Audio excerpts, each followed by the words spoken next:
Jag heter Chris. Idag är jag en gammal man. Nu har jag allt jag behöver. En fru, en familj och ett hem. Det viktigaste är att jag äntligen är lycklig. Men i många år hade jag ingenting. Inga pengar. Inget hem. Det fanns stunder då jag inte ville leva längre. Jag var trött på att kämpa och trött på att hoppas.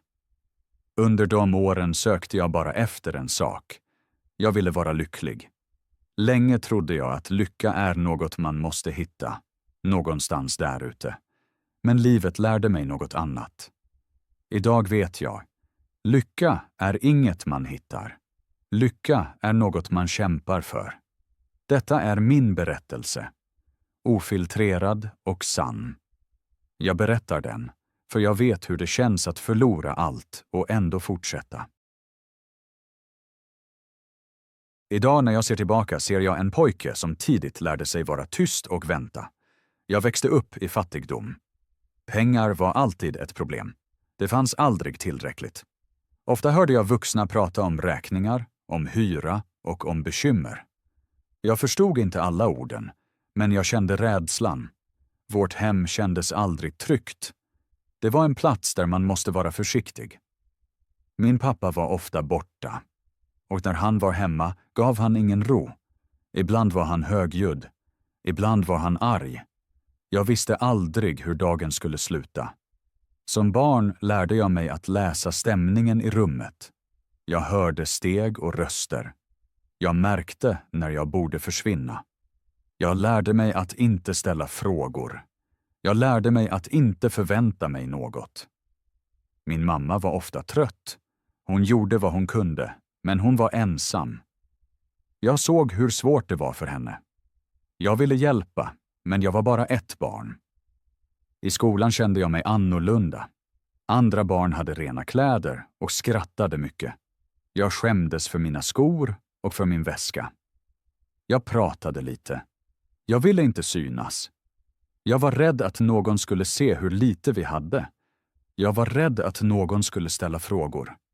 Hemma lärde jag mig att vara stark. Inte stark med ljud, utan stark i tystnad. Jag lärde mig att gömma mina känslor. När jag var ledsen sa jag inget. När jag var rädd sa jag inget. Jag trodde att det var normalt. Jag trodde att livet är så. Ingen förklarade något annat för mig. Ingen sa att barn ska känna sig trygga. Ingen sa att lycka är något man får känna. Jag såg lycka bara hos andra. Det var som en bild bakom glas. Jag kunde se den, men inte nå den. Ibland frågade jag mig vad jag gör fel. Jag tänkte, kanske är jag inte tillräckligt bra. Kanske förtjänar jag det inte. Dessa tankar kom tyst, men de stannade. Jag lärde tidigt att man inte kan lita på andra.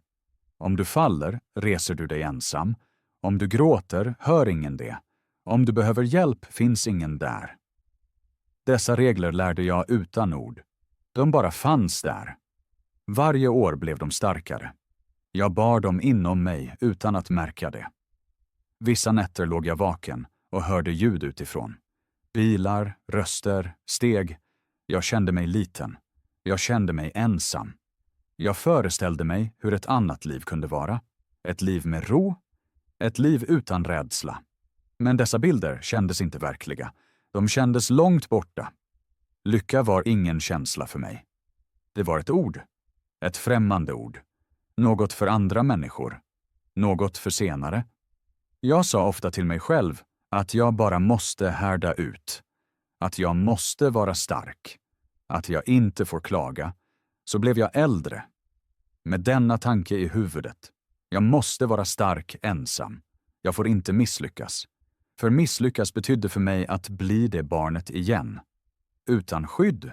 Utan trygghet. Redan som barn lärde jag att lycka inte är självklar.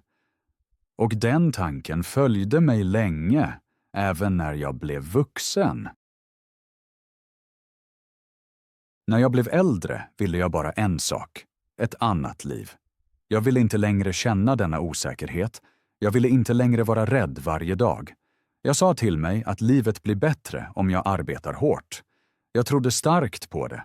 Jag var ung och hade hopp. Jag trodde att hopp räcker. Jag började jobba så tidigt jag kunde. Det var inget särskilt jobb. Det var tungt och dåligt betalt. Men det var en start. Jag var stolt över att tjäna egna pengar. Det kändes som en liten seger.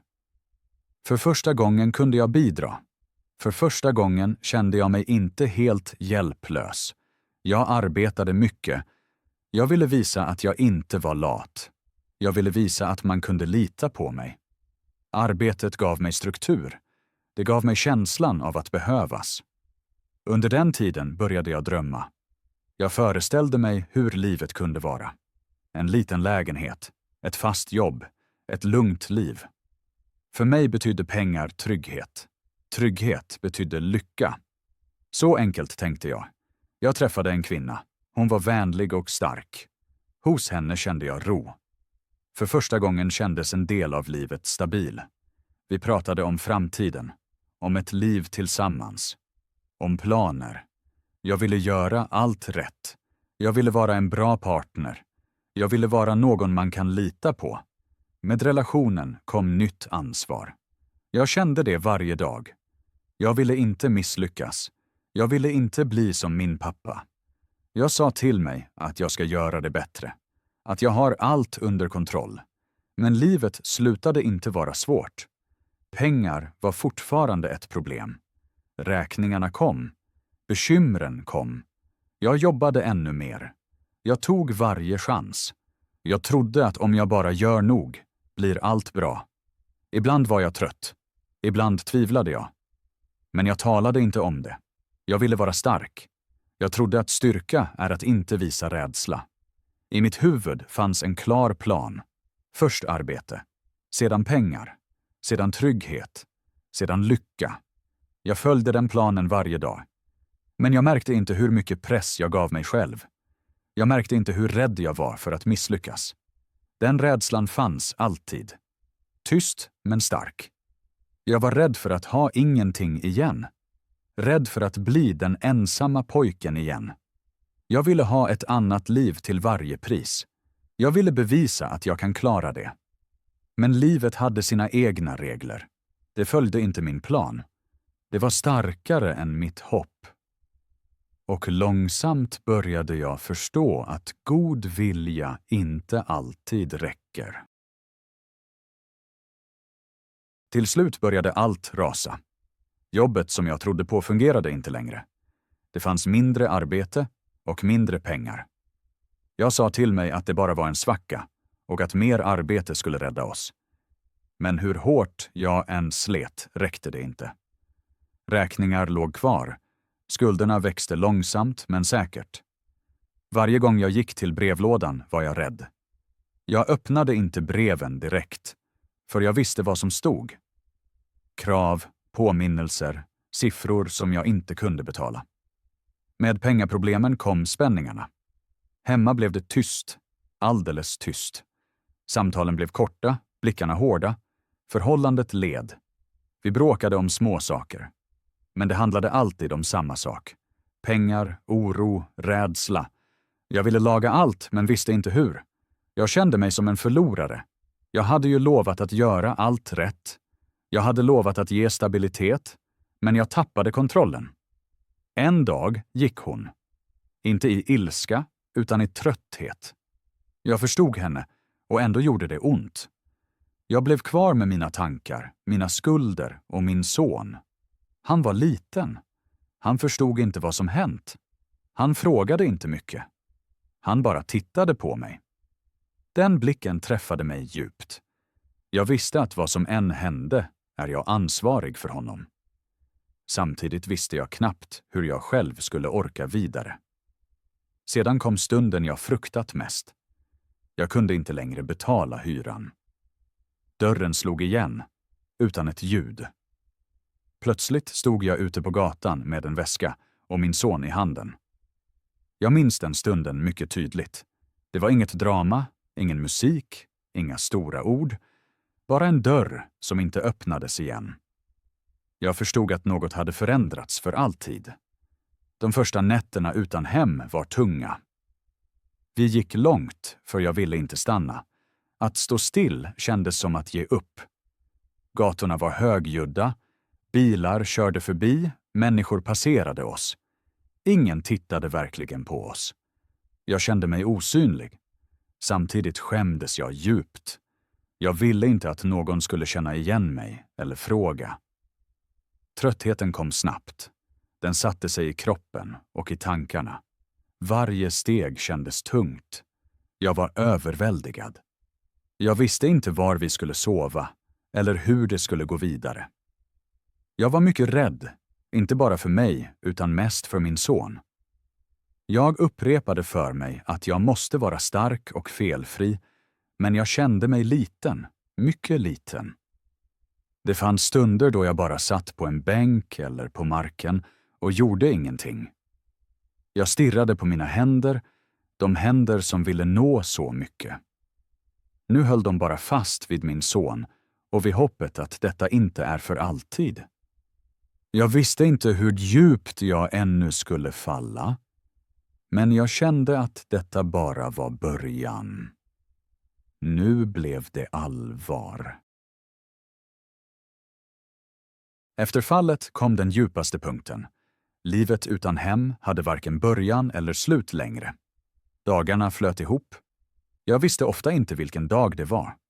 På morgonen vaknade jag trött, på kvällen var jag ännu tröttare. Vi sökte platser där vi kunde stanna en kort stund. Härbärgena var högljudda och fulla. Många människor, många berättelser, mycket smärta. Jag kände mig inte trygg där, men jag hade inget val.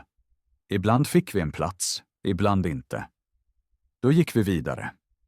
Offentliga toaletter blev platser där jag gömde mig. Inte för att de var bra, utan för att de hade dörrar. Dörrar gav mig en stunds känsla av skydd. Jag skämdes mycket. Jag ville inte att någon skulle se mig så. Jag ville inte behöva förklara varför jag var där. Jag ville inte bli beklagad. Så jag tittade bort när människor gick förbi. Jag sänkte blicken. Jag gjorde mig liten. Min son frågade ibland varför vi går så mycket. Jag sa till honom att vi är på väg, att det snart blir bättre. Jag hoppades att min röst lät lugn. Inom mig var den inte det. Inom mig var det kaos. Jag tänkte mycket. För mycket.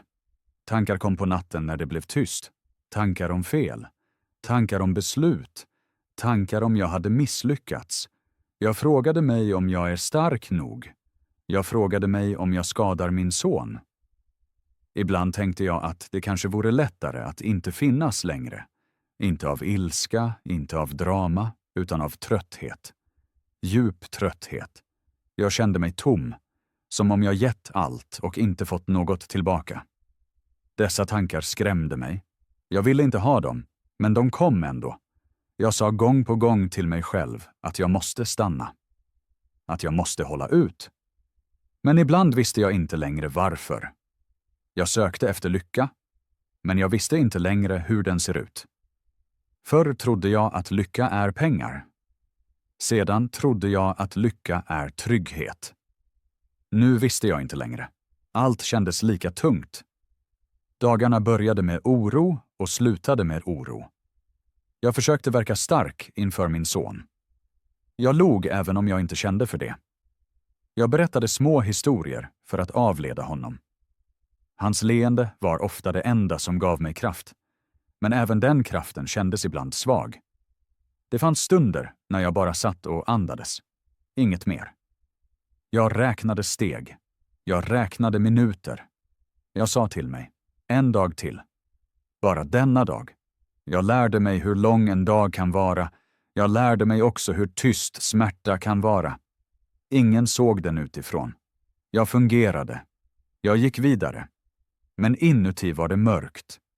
Mycket mörkt. Jag sökte lycka men visste inte längre varför jag sökte den.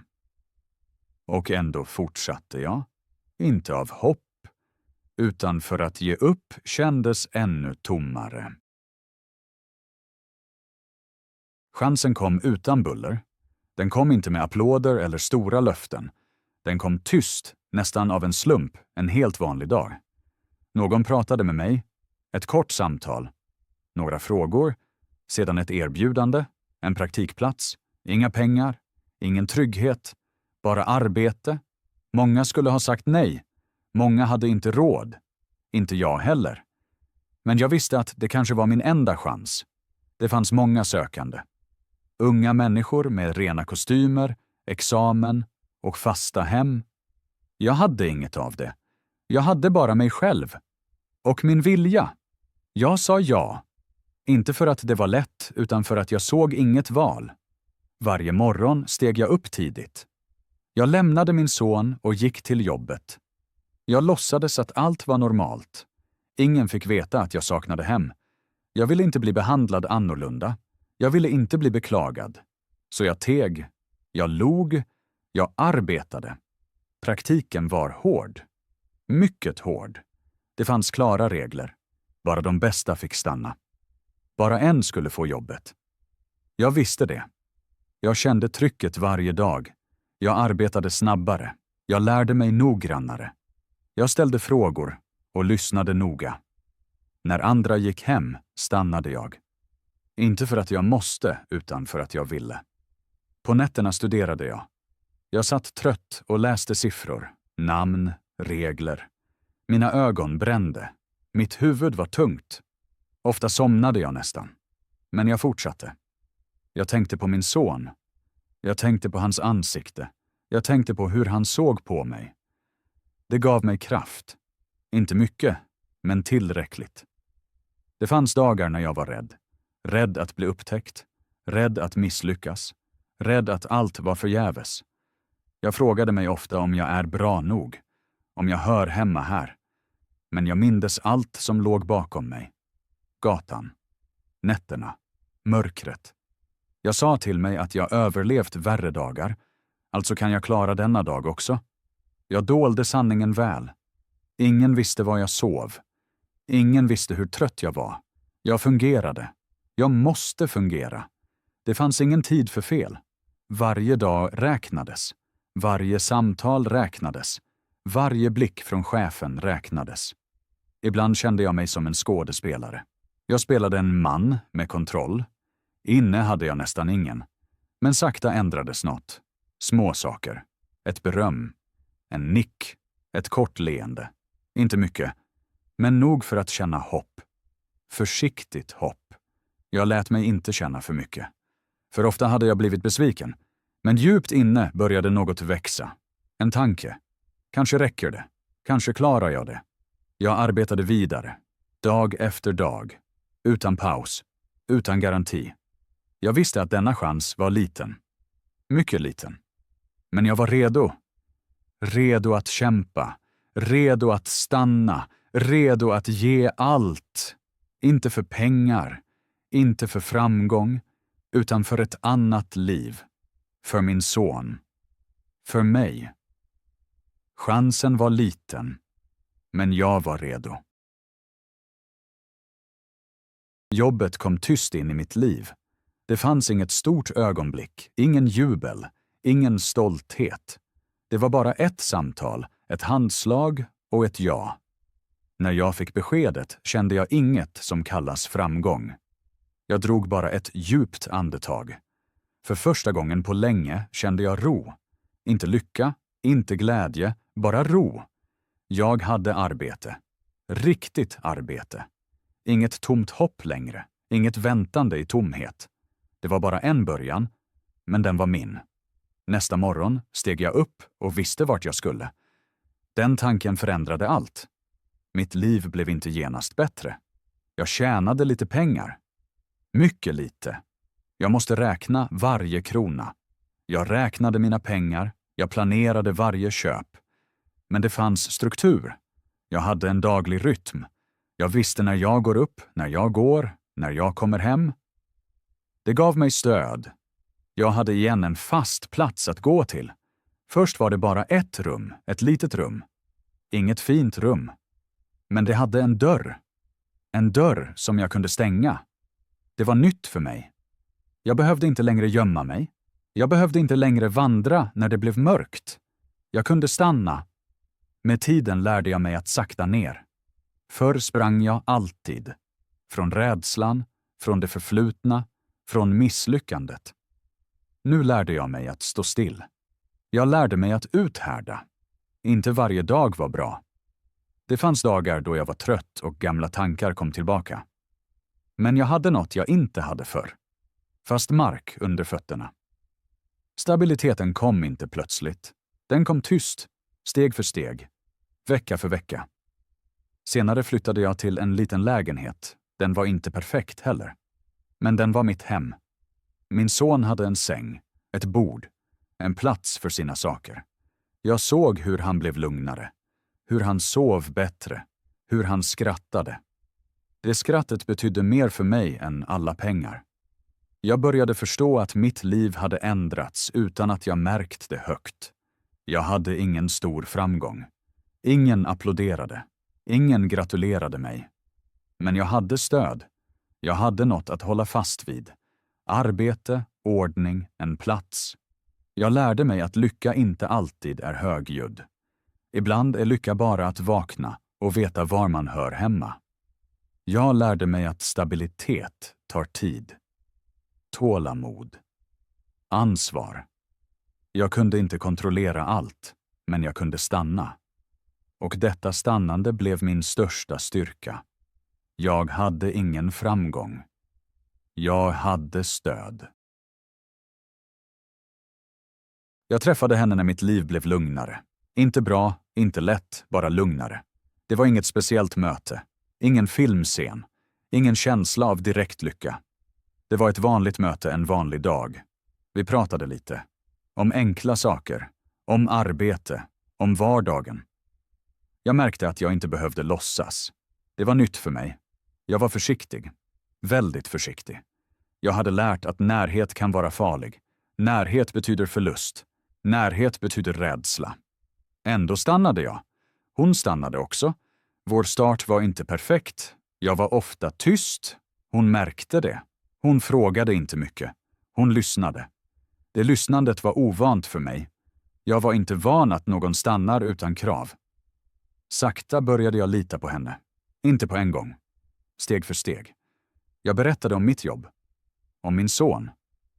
Någon gång berättade jag också om mitt förflutna. Inte allt. Inte genast. Men tillräckligt. Jag berättade om nätterna utan hem. Om rädslan. Om skammen. Jag var rädd att hon går om hon vet. Jag var rädd att förlora allt igen. Hon lyssnade. Hon sa inte mycket. Men hon stannade. Det stannandet var svårt för mig. Svårare än fattigdom. Svårare än trötthet. Nu hade jag något att förlora. Med henne kom en ny känsla. Sårbarhet. Har man inget kan man inget förlora. Men har man närhet kan man bli sårad. Jag måste lära mig stå ut. Jag måste lära mig att inte fly när det blir svårt.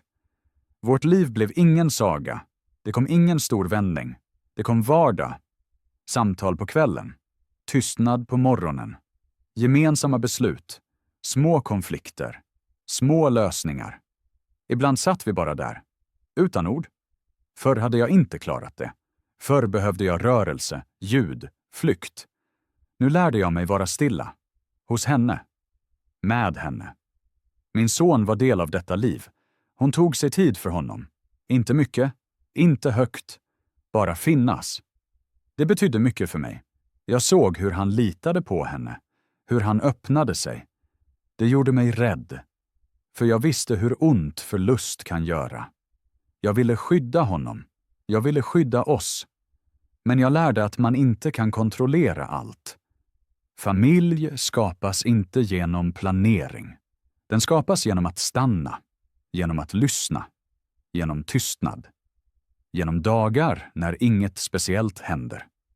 Jag märkte att jag förändrades. Jag behövde inte längre bevisa att jag är stark. Jag fick vara trött. Jag fick vara osäker. Och hon gick inte. Den erfarenheten var ny för mig. Den ifrågasatte mina gamla regler. Reglerna från min barndom. Ingen hjälper dig. Stanna ensam. Var stark. Nu lärde jag mig något annat. Närhet är risk. Men utan risk ingen lycka. Lycka gör dig sårbar. Och just det skrämde mig. Men jag stannade. Varje dag lite mer. Jag lärde att man inte alltid måste börja om. Ibland är det svårare att bara stanna. Att stanna när man är rädd. Att stanna när gamla tankar kommer tillbaka. Att stanna när det vore lättare att gå. Att stanna var min största utmaning. Och långsamt förstod jag att just där låg mitt nya liv. Att stanna är svårare än att börja om. Idag, många år senare, är jag en gammal man. När jag ser tillbaka ser jag inget perfekt liv. Jag ser en väg med omvägar, med fel och med ärr. Min son har blivit vuxen. Han är lugn. Han står stadigt i livet. När jag ser på honom vet jag att han känner sig trygg. Det var min största önskan. Jag har ett hem. Inget stort hus, inget särskilt hus. Men det är äkta. Det är en plats där jag stannar. Det är en plats där mitt liv sker. Allt är inte perfekt. Det finns dagar då gamla minnen kommer. Det finns tankar som stannar kvar. Vissa ärr försvinner inte. De påminner mig om var jag var och om hur långt jag har gått. Min vardag har blivit lugn. På kvällen kommer jag hem. Jag stänger dörren bakom mig. Förr stängde jag dörrar för att gömma mig. Nu stänger jag dem för att komma hem. Jag sätter mig. Jag andas. Ibland hör jag bara tystnaden. Den tystnaden hade jag inte förr. Den är inget tecken på tomhet. Den är ett tecken på trygghet. Jag har lärt att lycka inte är ett stort ögonblick. Ingen stund som man kan hålla fast. Lycka är inget mål man når och sedan bockar av. Det är inte heller ett fynd. Inget som plötsligt ligger framför en. Lycka är något som stannar när man stannar. Den visar sig inte högljutt. Den visar sig i vardagen. I små saker. I ansvar. Jag har tagit ansvar. För mitt liv. För mina beslut. För de människor jag älskar. Jag har lärt att inte ge upp mig själv. Inte i svåra tider. Inte i goda tider. Förr trodde jag att lycka kommer utifrån. Genom pengar. Genom framgång. Genom erkännande. Nu vet jag att lycka växer inuti. Den växer när man stannar, även när det är svårt. När man inte flyr när rädslan kommer. När man visar sig även när man är sårbar. Mitt liv är inte speciellt. Men det är mitt. Jag har stannat. Och just att stanna har ändrat allt. Jag hittade inte lycka. Jag byggde den. Om du har läst ända hit, har du stannat. Kanske inte bara vid mina ord, utan också hos dig själv. Kanske känner du igen dig i några tankar. Kanske har du också haft tider där allt var tungt och inget kändes säkert. Jag vill fråga dig, var står du just nu i ditt liv? Springer du fortfarande som jag gjorde förr? Eller har du funnit en stund där du kan stå still? Tror du fortfarande att lycka bara dyker upp, eller känner du djupt att den tar tid? Jag vet hur lätt det är att tappa sig själv när man bara fungerar. Jag vet också hur svårt det är att ta ansvar när man är trött. Men jag har lärt mig att just där börjar något. Inte i stor framgång, inte i det perfekta ögonblicket, utan i att stanna. Därför frågar jag dig, vad springer du kanske ifrån? Och vad skulle hända om du tog ett steg långsammare? Du behöver inte lösa allt på en gång. Du behöver inte vara lycklig idag. Du behöver bara stanna här. En dag, ett steg, ett andetag. Om du inte har någonting betyder det inte att det alltid blir så. Om du är rädd betyder det inte att du är svag. Det betyder bara att något är viktigt för dig. Se på ditt liv som det är nu. Inte som det borde vara. Inte som andra förväntar sig. Utan som det verkligen är. Vad håller dig just nu? Vad ger dig stöd, även om det är litet? Kanske är det en människa. Kanske en tanke. Kanske bara det faktum att du fortfarande finns. Ta det på allvar. Bygg på det. Vänta inte på att allt ska bli perfekt. Det blir det inte. Men det kan bli äkta. Det kan bli lugnt, det kan bli ditt. Stanna hos dig själv även om det är obekvämt. Stanna i ditt liv även om det ställer frågor. Lyckan väntar inte någonstans i slutet av en väg. Den uppstår där du väljer att stanna. Om du tar ett beslut idag, låt det vara detta. Ge inte upp dig själv. Inte idag. Inte imorgon. Stanna. För just där börjar din egen förståelse av lycka. Tack för att du gav tid åt denna berättelse. Tack för att du stannade till slutet. Om dessa ord rörde dig, eller om du kände igen dig, låt mig veta det. En gilla-markering hjälper mig mycket så att dessa historier når fler människor. Vill du läsa eller höra fler lugna, äkta och personliga berättelser? Prenumerera på kanalen. Här handlar det om det riktiga livet, om fel, om hopp och om mod att gå vidare. Dela gärna denna berättelse med någon som kan behöva den nu. Och glöm inte, du är inte ensam och det är okej att gå steg för steg.